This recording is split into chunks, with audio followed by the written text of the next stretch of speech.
Okay, Alan, I want to get your take on the situation in just a moment, but we're going to have a little bit of a technical analysis. Going back to the first game against Brentford, the very first goal, on the night we had Martin Keown and Gary Stevens alongside me, they didn't fault Leno for this that went in. By chance, Paul Robinson was messaging me, another former England international, and he says, yes, he finds Leno at fault. And this is why. The dive has to be in front of the post, can't get done there regardless, his exact words. It was hit well, but his positioning should be one where his dive puts it in front of the post. And if you look at it back in slow motion, he's actually hopping at that time, JMO, in the other direction and gets beat at his near post. That's something we picked up on later. And you could also say, should he be stronger for this throw-in, which was just flung into the box? Well, first things first, the first goal I wouldn't put down to Leno simply because Chambers is standing in front of him, in front of the shot, sorry. So Leno won't actually, the technical side of it, Leno won't actually see the leg being drawn back ready for the shot. So there's a lot of cues which Leno wouldn't have seen. The ball is hit with pace, and that pace has beaten him. The jumping bit, and we've talked about this before, Adam, he did it for the fifth goal, was it Rodri's goal today?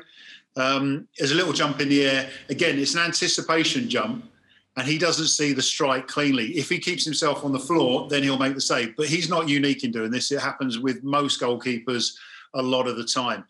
With regards to the second goal against Brentford, I think he's being held at the beginning and then therefore compromised with being able to make the save and allowing the goal to go in. But this is not, again, Leno's fault. Their setup had to be right, knowing that Brentford had a long throw.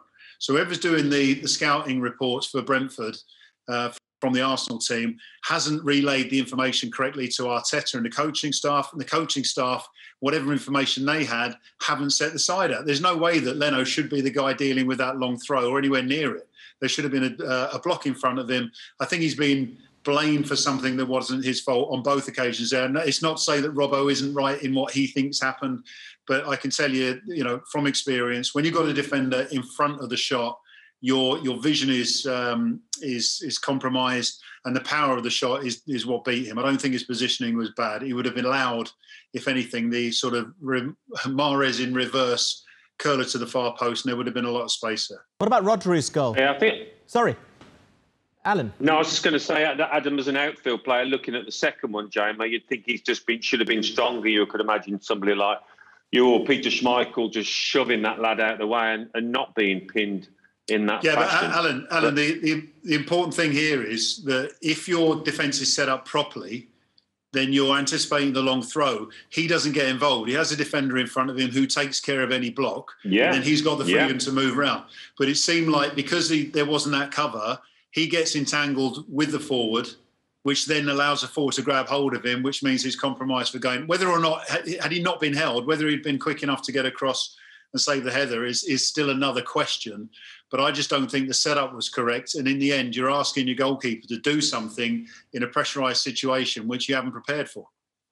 It was funny because today Kyle Walker tried a long throw, didn't he? I mean, he didn't get very far, but it was obviously something they'd seen Arsenal show a weakness at, and they tried it themselves. But I mean, if Leno does get dropped now, you think, well, he's had the thin edge of the wedge because he's had to play against Chelsea and Man City, and then Ramsdale comes in for Norwich. But sometimes that's the way it is, isn't it? Alan, this is classic, isn't it? It's kind of like, we know we're going to lose these two games. Get the players out that we know we're going to lose with, and allow me to put the ones I want in the game that we're expected to win against. And if they can't beat Norwich, there's me talking about just worrying about next season, the Premier League Challenge. They'll be worrying about Championship football next year. Yeah. It makes me think of a conversation I had, Alan, with a former teammate of yours you would know very well, your former captain, Tony Adams, and he was saying he had a preference for Martinez. This was early on last season, over Leno because of his physical attributes. And by chance, we had David Seaman and Tony Adams one day doing a match, and it was brought up again because David Seaman was a very physical goalkeeper, sizable.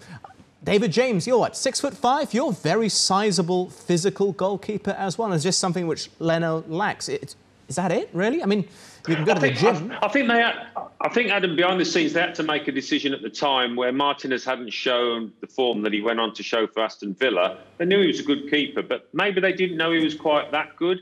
and then they got offered, what was it, £20 million for a player that hadn't actually turned out for the first team too often. And their financial situation at Arsenal, they felt, well, OK, we'll take the 20 million. We don't really want him to go, but it gives us a bit of elbow room in the transfer market. And I think that's how it happened, really. And it's hindsight that it was a poor decision. But at the time, it looked like decent business.